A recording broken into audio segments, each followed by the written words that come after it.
은행 금리 3%, 물가 상승률 5%. 여러분은 지금 이 순간에도 가난해지고 있습니다. 통장에 돈을 넣어두기만 해도 1년에 2%씩 구매력이 증발하는 거죠. 더 충격적인 건 지난 5년간 서울 아파트는 40% 올랐고 미국 주식은 85% 뛰었으며 비트코인은 1억을 넘었다는 겁니다. 그런데 여러분의 월급은 고작 10%도 안 올랐을 거예요. 성실하게 일만 하던 월급쟁이가 하루아침에 벼락거지가 되는 이유, 바로 여기 있습니다. 자산을 가진 자와 못 가진 자의 격차가 매년 벌어지는데 우리는 대체 어떻게 해야 할까요? 무작정 주식에 뛰어들어야 할까요? 빚내서 부동산을 사야 할까요? 오늘은 그런 위험한 도박 말고 이 게임의 룰 자체를 이해하는 시간을 가져보겠습니다.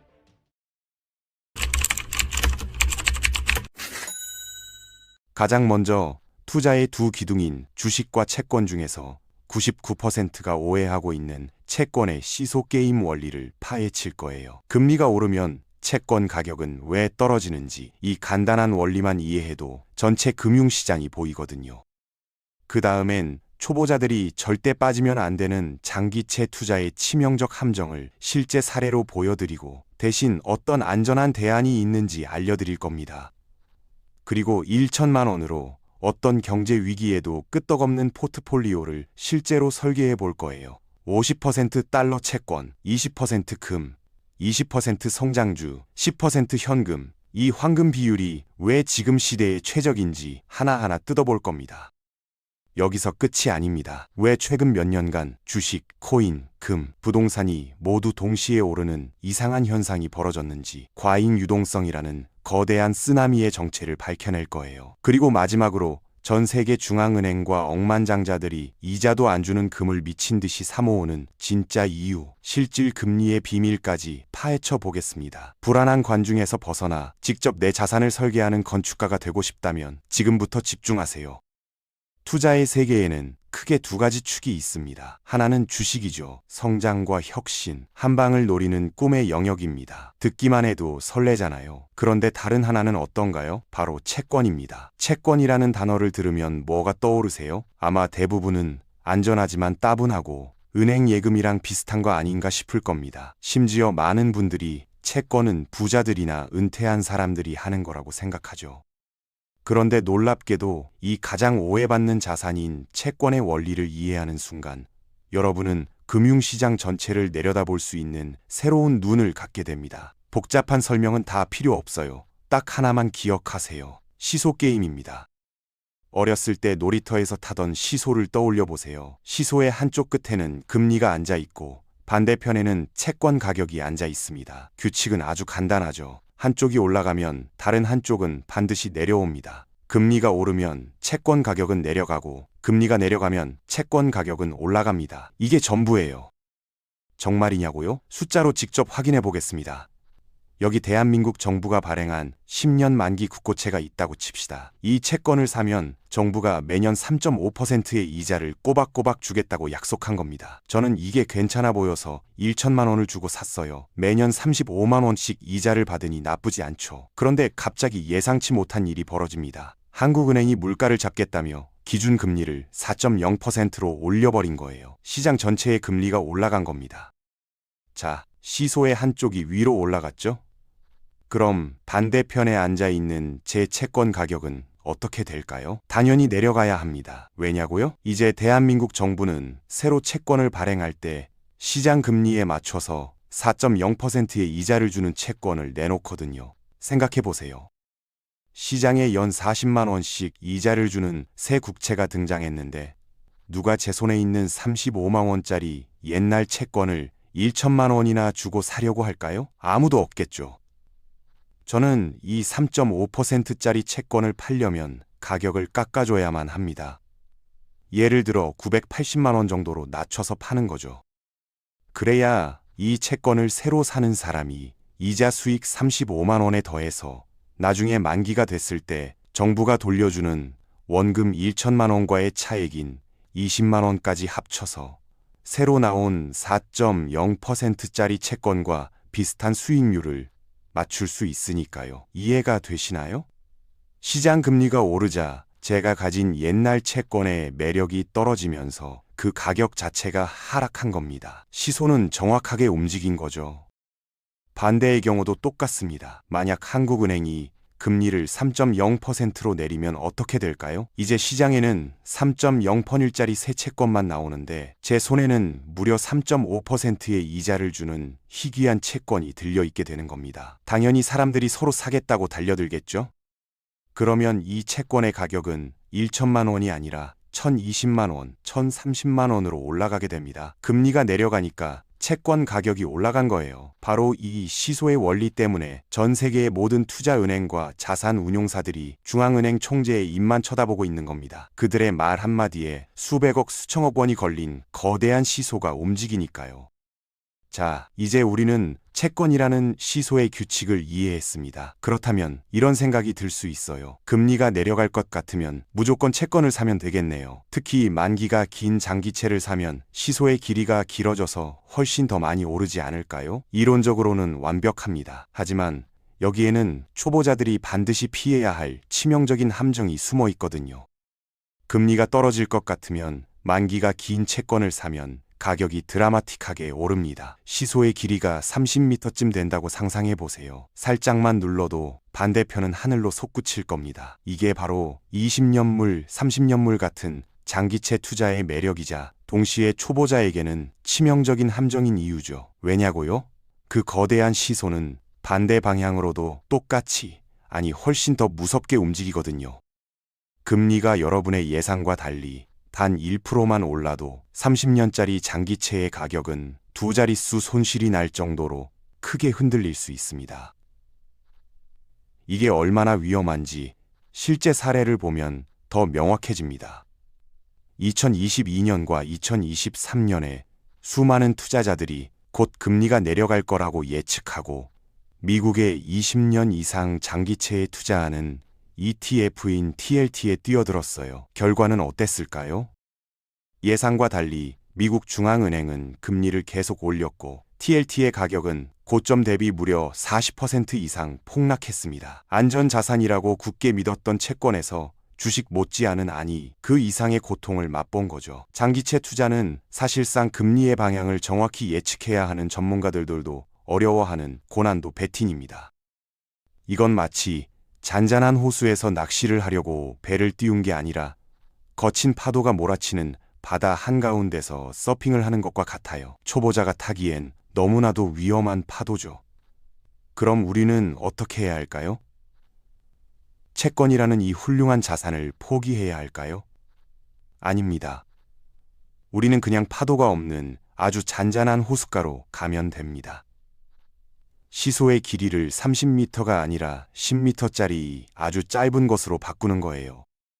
이게 바로 만기가 10년 미만인 단기채의 세계입니다. 단기채는 금리가 움직여도 가격 변동이 거의 없어요. 은행 예금보다는 조금 흔들리지만 채권 중에서는 비교적 안정적인 축에 속하는 자산이죠. 그런데 이런 안전한 단기 국채들을 우리가 하나하나 사기는 번거롭잖아요.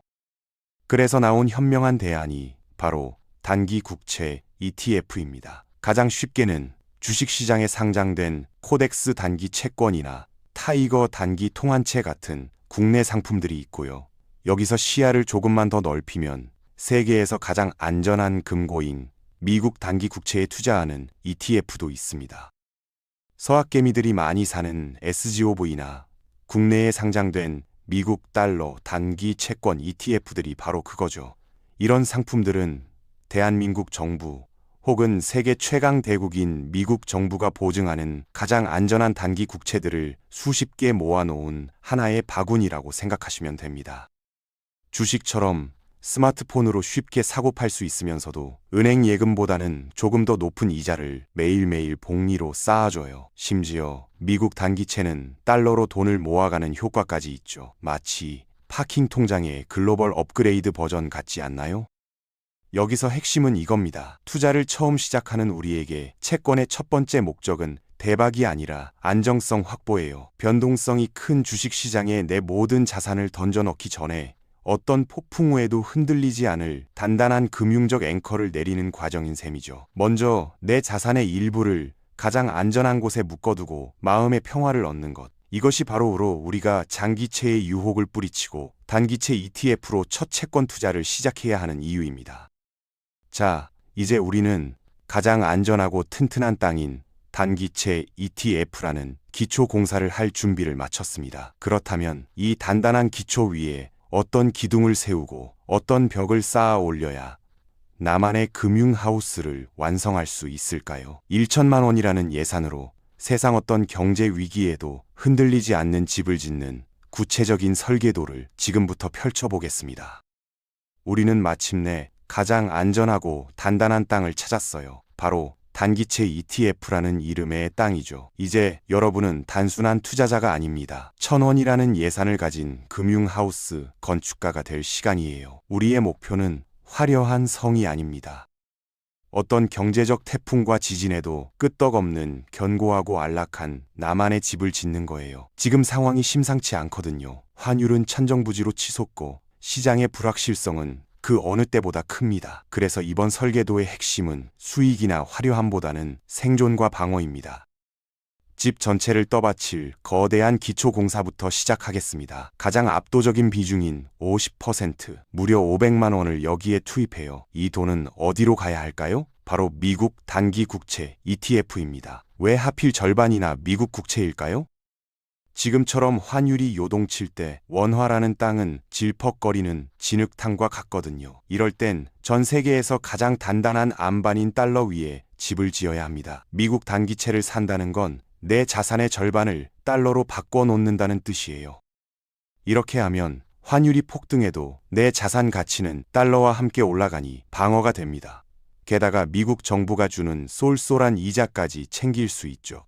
즉 환차익 방어와 이자 수익이라는 두 마리 토끼를 잡는 가장 확실한 기초 공사인 겁니다. 집이 무너지지 않게 버텨줄 기둥을 세웁니다. 예산의 20%인 200만 원이 투입돼요. 이 기둥의 재료는 바로 금 ETF입니다. 기초가 달러라면 기둥은 실물 자산이어야 하거든요. 달러조차 흔들릴 수 있는 극단적인 상황, 전쟁이나 인플레이션으로 종이화폐가 휴지 조각이 되는 순간에도 금은 빛을 잃지 않아요. 내 자산의 20%를 금으로 채운다는 건 화폐 시스템 자체가 흔들릴 때 우리 집을 지탱해줄 불변의 기둥을 세우는 것과 같습니다. 따스한 햇살을 들이고 미래를 내다볼 큰 창문을 냅니다. 예산의 20%인 200만 원을 투자하죠. 이곳은 반도체, AI, 테크 같은 성장주 ETF의 자리입니다.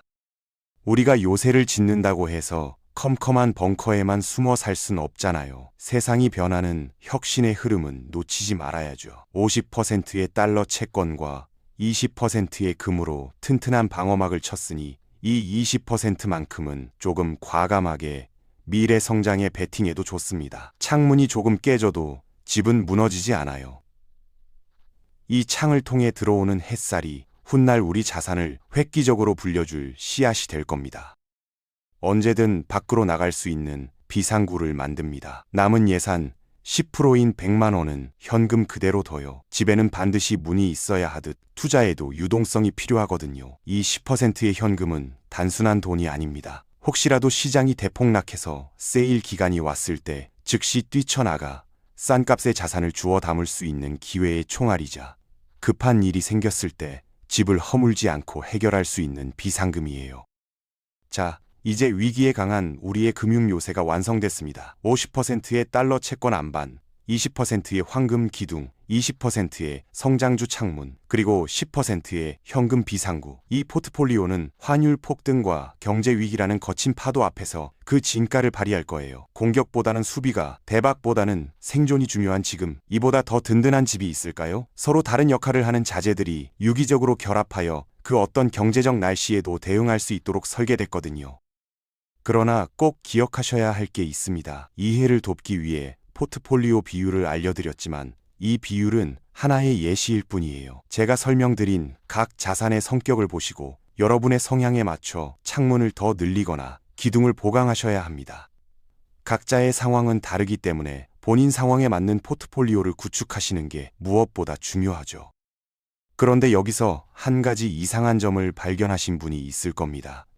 분명히 주식, 채권, 금은 서로 다르게 움직여야 정상인데 왜 최근 몇 년간은 마치 약속이라도 한 듯이 주식, 코인, 심지어 부동산까지 모두 함께 오르는 기이한 현상이 벌어지는 걸까요?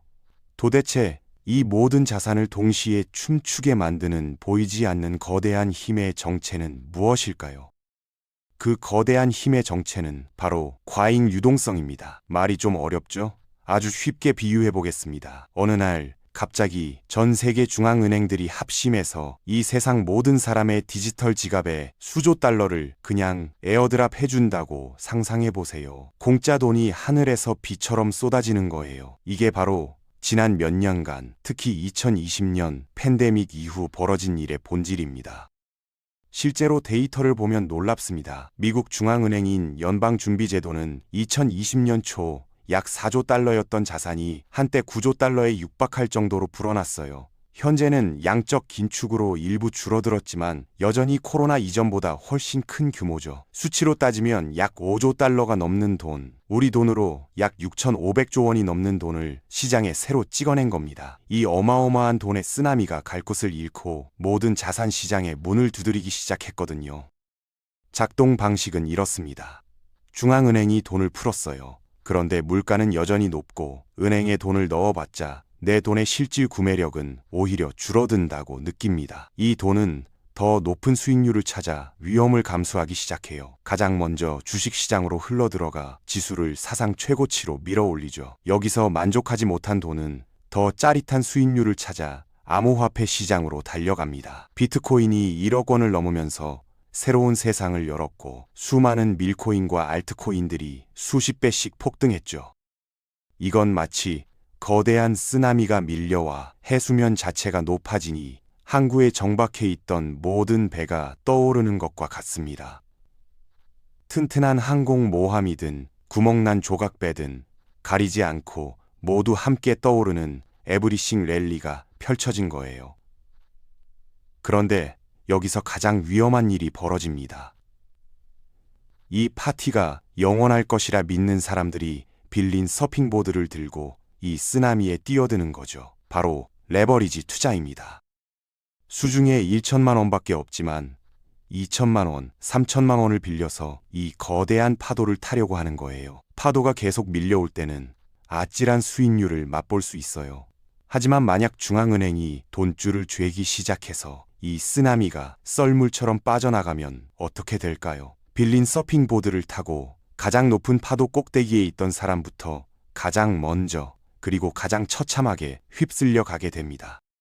이 거대한 유동성 파티의 본질은 결국 화폐 가치 하락입니다. 돈이 너무 흔해지니 돈의 가치는 떨어지고 실물 자산의 가격은 오르는 현상이죠. 그렇다면 여기서 우리는 근본적인 질문을 던져야 합니다. 이자를 한 푼도 주지 않는데 왜 전 세계 중앙은행들과 레이 달리오 같은 억만장자들은 이 불안한 파티 속에서 조용히 금이라는 반짝이는 돌멩이를 계속 사모으는 걸까요? 그들이 이자를 포기하면서까지 금을 쌓아두는 진짜 이유는 무엇일까요? 그 비밀의 열쇠는 바로 실질 금리라는 개념에 숨어 있어요. 우리가 은행 예금 통장에서 보는 이자율, 예를 들어 연 3% 같은 숫자는 사실 명목 금리일 뿐입니다. 이건 이야기의 절반에 불과해요. 진짜 중요한 것은 내 돈의 실제 구매력이 얼마나 늘었는지를 보여주는 실질 금리거든요. 계산은 아주 간단합니다. 명목 금리에서 물가 상승률을 빼면 돼요. 상상해 보세요. 제가 100만 원을 은행에 넣어서 1년 뒤 3%의 이자를 받아 103만 원이 됐습니다. 통장 숫자가 늘었으니 돈을 번 것 같죠? 그런데 만약 그 1년 동안 짜장면 값, 버스비 같은 물가가 4%나 올랐다면 어떨까요? 작년에 100만 원이면 샀던 물건이 이제는 104만 원을 줘야 살 수 있게 된 겁니다. 무슨 일이 벌어진 걸까요? 통장에 돈은 3만 원 늘었는데 물건 가격은 4만 원이 올랐어요. 결국 내 돈으로 살 수 있는 물건의 양은 오히려 줄어든 겁니다. 내 돈의 진짜 가치, 즉 구매력은 마이너스 1%가 되어 뒷걸음질 친 셈이죠. 은행 금고 안에서 내 돈이 조용히 녹아내린 거예요. 바로 이 지점에서 금의 진가가 드러납니다. 평소에는 이자를 주는 현금이 이겨요. 금은 이자를 한 푼도 안 주는 돌덩이니까요. 하지만 지금처럼 물가가 이자보다 더 많이 올라서 현금의 가치가 마이너스로 떨어지는 상황이라면 이야기가 달라집니다. 현금은 들고 있으면 손해를 봐요. 하지만 금은 실물 자산이라 물가가 오르면 가격도 같이 따라옵니다. 즉, 내 구매력을 최소한 0%로 지켜주죠. 마이너스 1%로 가난해지는 길과 0%로 본전이라도 지키는 길. 여러분이라면 어디에 서시겠습니까? 이게 바로 부자들이 이자를 포기하면서까지 금을 사모으는 진짜 이유입니다. 금은 돈을 불려주는 투기 수단이 아니라 돈의 가치가 파괴될 때 나를 지켜주는 유일한 방패이기 때문이에요. 금은 단기적으로 우리를 부자로 만들어주는 자산이 아닙니다. 금의 본질은 보험이에요. 어떤 보험일까요?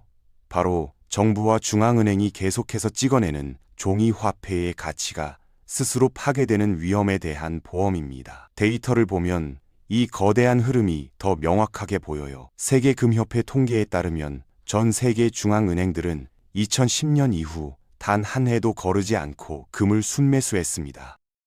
특히 2022년에는 1000톤이 넘는 사상 최대 규모의 금을 사들였고 2023년과 2024년에도 1000톤 안팎을 사들이며 기록적인 매수를 이어가고 있어요. 화폐를 발행하는 주체인 중앙은행들이 자신들이 발행한 화폐의 가치를 믿지 못하고 그 대안으로 금을 쌓아두고 있다는 명백한 신호죠. 이것은 마치 거대한 배의 선장들이 구명보트를 창고에 가득 채워넣는 것과 같습니다. 평소에는 쓸모없는 짐처럼 보이지만 배에 물이 차오르기 시작할 때 그 구명보트는 모두의 생명을 구할 유일한 희망이 되거든요.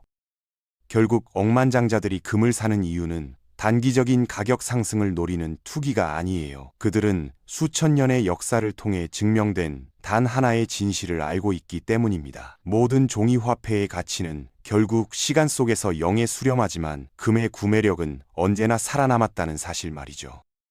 자, 이제 우리는 거의 모든 퍼즐 조각을 맞췄습니다. 녹아내리는 월급에 대한 불안감에서 출발해 채권의 시소 게임을 배웠고 1천만 원으로 나만의 금융하우스를 설계했으며 모든 자산을 춤추게 하는 유동성 파티의 본질과 금의 비밀까지 파헤쳤어요. 그렇다면 이 모든 지식을 가지고 우리는 이제 무엇을 해야 할까요? 불안한 관중석에서 내려와 이 게임의 규칙을 이해하는 현명한 설계자가 되기 위한 마지막 한 걸음은 무엇일까요?